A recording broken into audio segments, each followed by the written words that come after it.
Hi, I'm Vince Mickens, and welcome to this very special Legacy Spotlight edition of all things aviation and aerospace.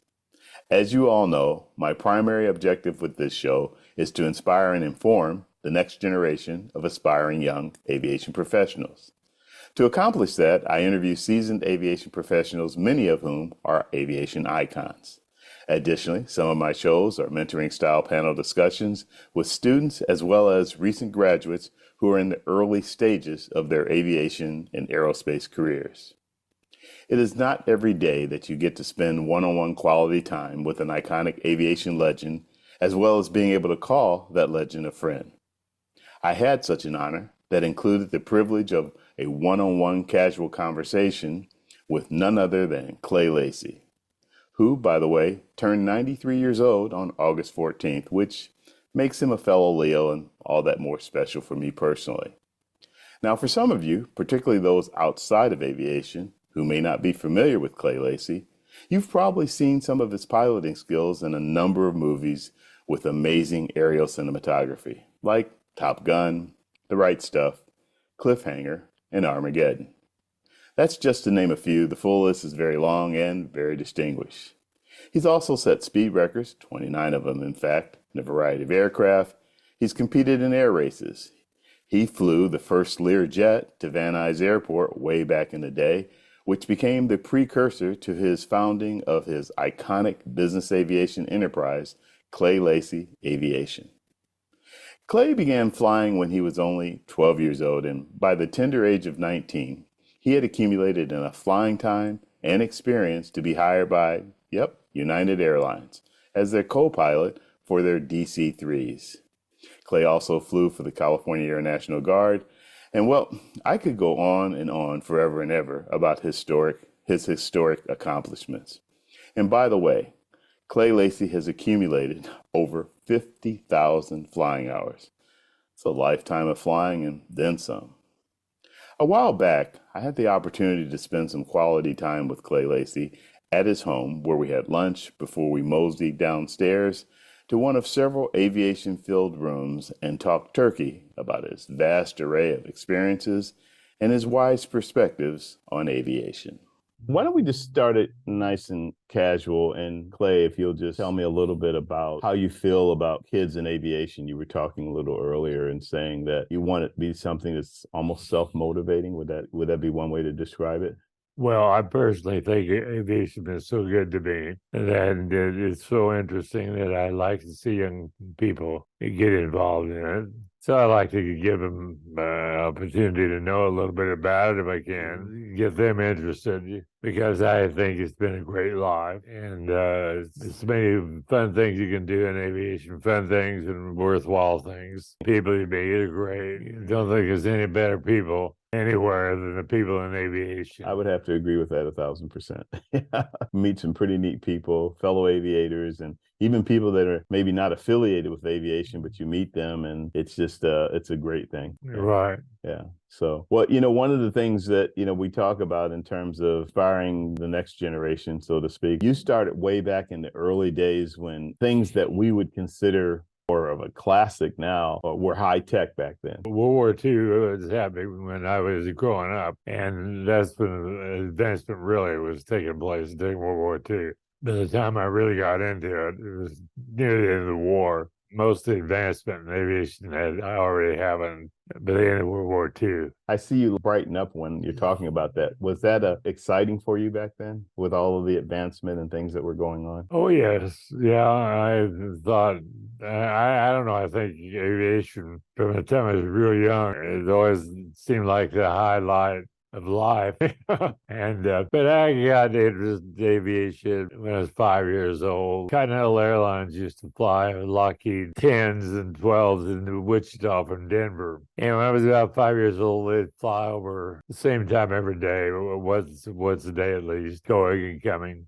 So a couple of times you'd like it. And I'd like to go out and look up and just think how great it was to be involved with something that was new, and so I was really into it. I started trying to build model airplanes. 5 years old wasn't too good. I had a neighbor move in that was about 5 years older than me. And he could build them, and he really helped me get onto it. So you were building models when you were a little kid. Oh yeah, and that was your first way of kind of pursuing it. How did you figure out the next steps, what you were going to do to actually become a pilot? Well, I think that, airplanes interested me from the very beginning. I took my first airplane ride when I was 8 years old. You went up when you were 8. And what kind of an airplane? Standing wing Beechcraft, an early standing wing Beechcraft. Okay. Well, that was a big aircraft back then for you. Oh, yeah, it was great. Yeah. And it was at Wichita Municipal Airport. There was a guy there. I didn't ever know the guy well or anything, but I remember his name, Dan Peterson. And he put me in a co-pilot seat, and it was only about a 20-minute flight, 15, 20 minutes. Could you see over the dash? Yeah, he gave me pills, things. I could see out. I could see pretty good. I remember flying over town, see my house, and gosh, you must have been really excited. Yeah, I thought this was great. I thought it was really something to see the world from above. When I was 12 years old, it was about 1944. And a guy started buying surplus airplanes. They were selling them surplus in 1944. There's the things that they couldn't see they were going to be used for long. Cubs and Taylor Crafts and Stinsons and smaller airplanes. Smaller ones, yeah.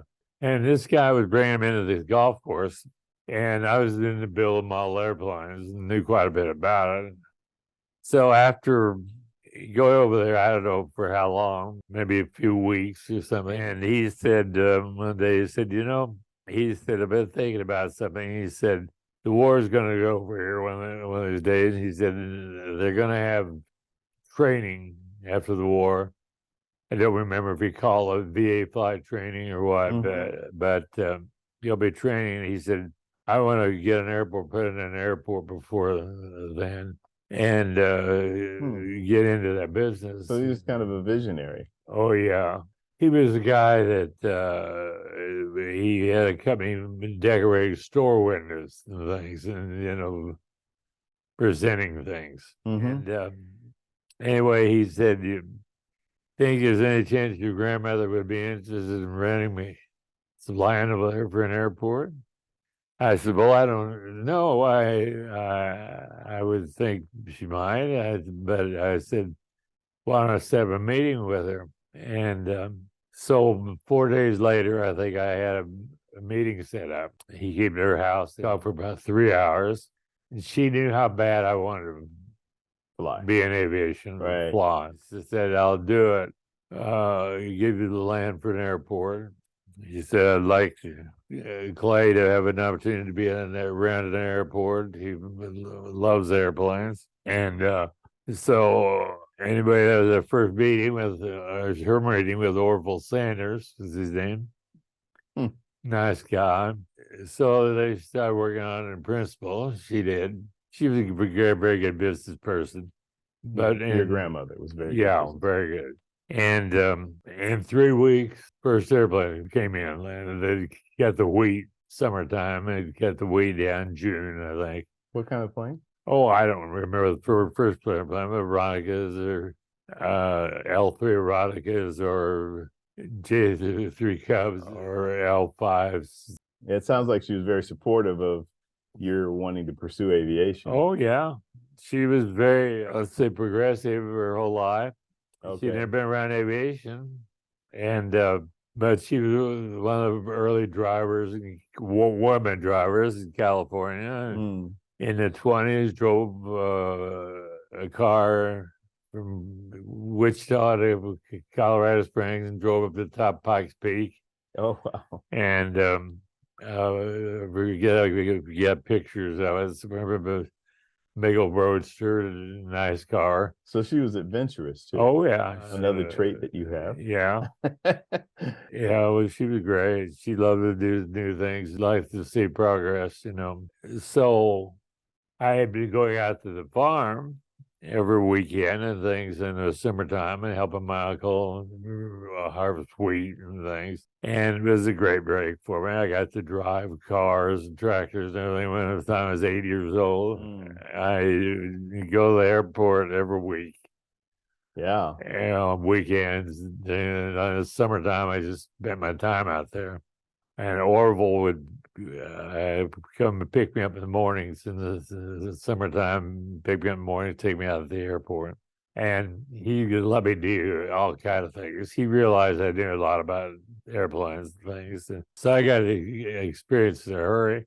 And when they first opened the airport, we didn't have any fuel at our airport. So they'd have to ferry over to another airport and get fuel. Okay. So he started making it a real point to let me go along and get maybe 5 to 10 minutes flying time.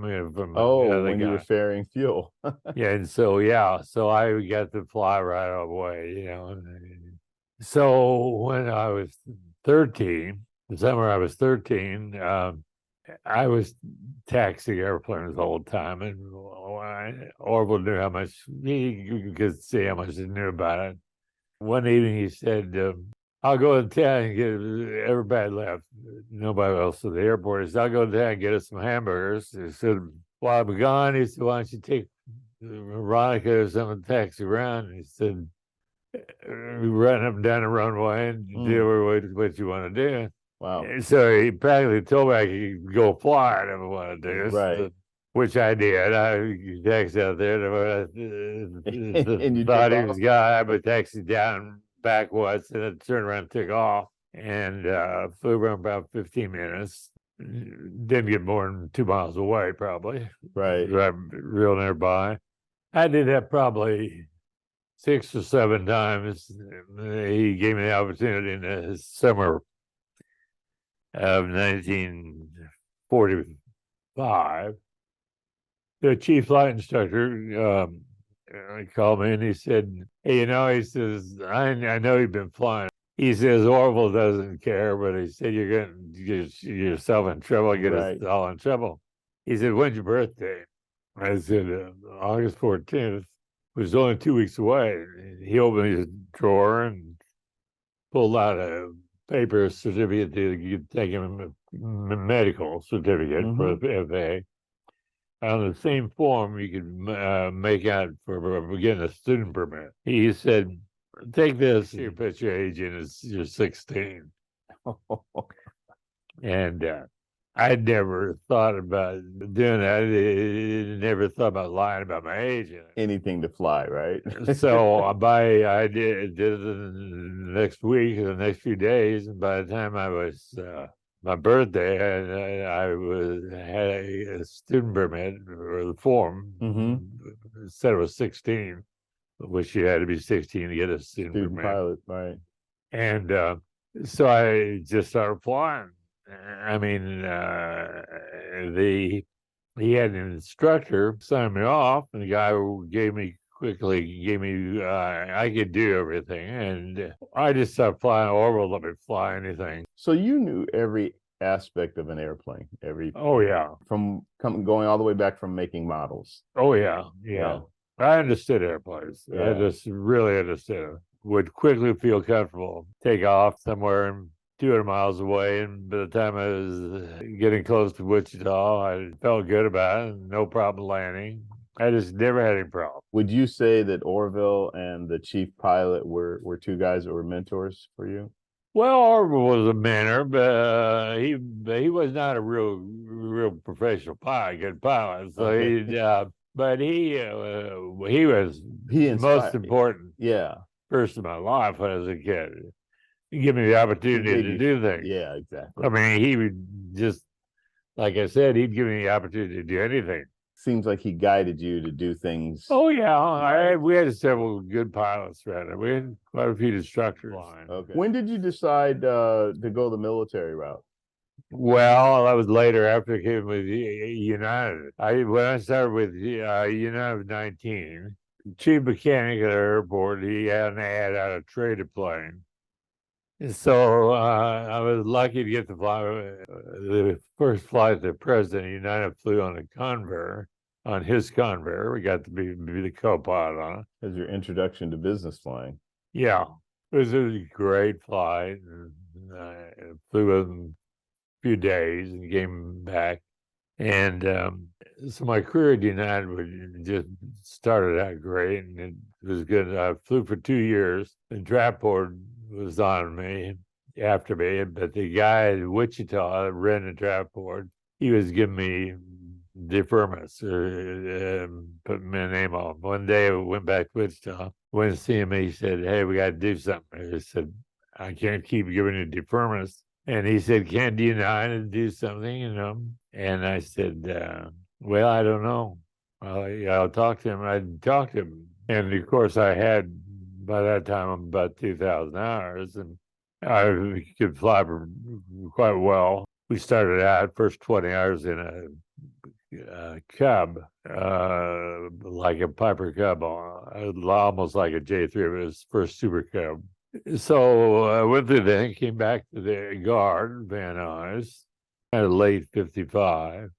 So went back to United, started following the Guard. We had F-86s. Yeah. Had a great time, the Guard, great time. So Clay, you had a lot of opportunities very early in your career. Oh yeah. Tons of opportunities. What are your thoughts about coming forward to today's generation of young people that are interested in aviation like you were, and maybe what they should be thinking about or trying to do with their careers? Well, I think I tell kids, if you're interested in flying, you can make it happen. It's up to you. You can make it happen. I mean, because I remember I made it happen. And so I always tried to help them if I could, And You made yourself available. yeah. And did things when I could later. Not too much later, I got in business pretty quick and was doing pretty well. For a while, I was still a co-pilot for United. I got along well at United. They made me a flight instructor in the Denver Training Center. Okay. And having multi-engine time, airline time, I was really looked up to, and I'd already been in charge of training for the Guard for F-86 for flight. So you started on the civilian side, and you went to the airline, and then while you were at the airline, you ended up doing military. Yeah. And then you finished that, and you did the Guard while you were still. No, I was in the Guard. I went in the military just for training. Came back to the Guard. And came back to the Guard. Okay. Yeah. Yeah. But I had a lot of experience, and the Guard was having a lot of trouble. I had 7 major accidents in 1 year. They were about to do away with the Guard Van Nuys. They had a big operational readiness inspection, and our Air Force advisor is an active duty Air Force guy that was assigned to the Guard. He picked me to do the instrument flying for the check. He said, "I've been doing this for 4 years or something." He said, "I've never flown with anybody like Lacy." He said, "Knows more about instrument flying than I do," And he said, "If any of you have a chance to fly with him or anything," he said, "you should do it," because they had, our problem was basically instrument flying. That's how most of the accidents had happened. Gotcha. So anyway, after that meeting, General Shoup, Clarence Shoup, who was vice president of Hughes, in charge of aviation and other things at Hughes, he'd been advised the base commander at Edwards Air Force Base, and Hughes hired him. He called me over, he and Colonel Campbell, who later became a general, and say, "Hey, we want to put you in charge of training." I said, "Well, gee, I don't know. It's right." Well, they said, "Consider this, we want to do it." So I became in charge of instrument training. So that got me off to a great start in the Guard then, being real friendly with the base commander, the wing commander, and group commander. And so I stayed in the Guard. I set up a whole instrument program. It was for the Guard, and it was acknowledged by the Air Force as being the best program in of any Guard unit and everything. And I had a training. Said, I have to go to school. The school was 2 months. I said, I can't take off right now. The airline to do that. I don't want to. They said, you don't have to. We'll get the Air Force advisor to check you out. Do you think military is a good route for some people that want to become a professional pilot? It's a good route. Good route. It is very good. I don't what the deal is now. How many slots a year they have? I don't think it's too many. Yeah, I haven't quite figured that out. There's a shortage. I do know that they are looking for more pilots, but at the same time, I what I understand is part of it is the training. Right now, I'm not sure how many pilots they can bring in. The need not Air Force is as big as it used to be. Things so that's why in the past, there's enough guys getting out of the military every year they could fill every airline job if they wanted. They're trying to figure out other ways to bring pilots in. Yeah. You had bits and pieces of business aviation, and then you kind of just dove in head first into the business aviation world. Well, what happened was, we were selling airplanes, Martin 404s. We went with them back to TWA, and we made the deal to buy all their 404s. And we were getting over a period of a year and a half. So they had 22 of them. So it weren't just all dumped on at once, and you could pay for them as they get them. We started selling. We'd take in DC-3s primarily on trade. A lot of companies just giving us DC-3s. So I'm trying to sell the DC-3s and sold a bunch of them. I was flying 140 hours a month every month with United and 140 hours? Yeah, every month. Not 1 month. And then I'd fly with Paulson's airplanes and fly about another 70 hours. I was training all the pilots that companies we sold airplanes to and demoing them. I was just busy as hell. Well, you the amount of flying that you've done and the stories that you have to tell, we could probably talk for a couple of days about it. Oh yeah. To just kind of get your comments or your thoughts about the scholarships that you have been providing for for young people to get their flight training and tell us a little bit about that, about the scholarships and what you hope it helps do for these kids. I started helping a few young people I knew get pilot licenses, get the private and commercials, or I'd meet some guy that had a private was getting his commercial, and I met a few commercial pilots, and I hired a few of them. Okay. As co-pilot. So I was always into trying to bring up people that were on their way up in aviation. So I did a lot of that. I help guys move up the ladder. It's in aviation, it's a ladder, one step to the next to get one rung at a time. Good job. So I've helped a lot of people. So through the years, I've set up a EA primarily. Started giving some money to help them select people for pilot training. Right. And then I got involved with University of North Dakota. Oh, UND, okay. UND, seven scholarships, UND, and still have that going. Jim Ray got me involved with UND. He was James Ray. He was an old B-17 pilot. War a great guy. Made a lot of money, and he helped a lot of people. And his Ray Foundation is still going big. He's been gone for quite a while, but he had a young guy that he put in who now runs it.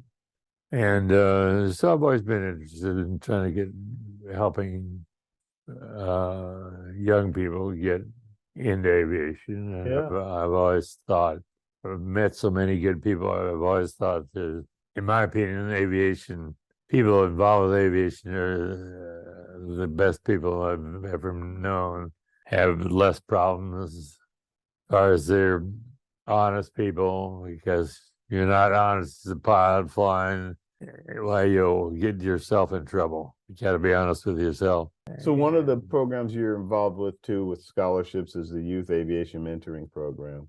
Yeah.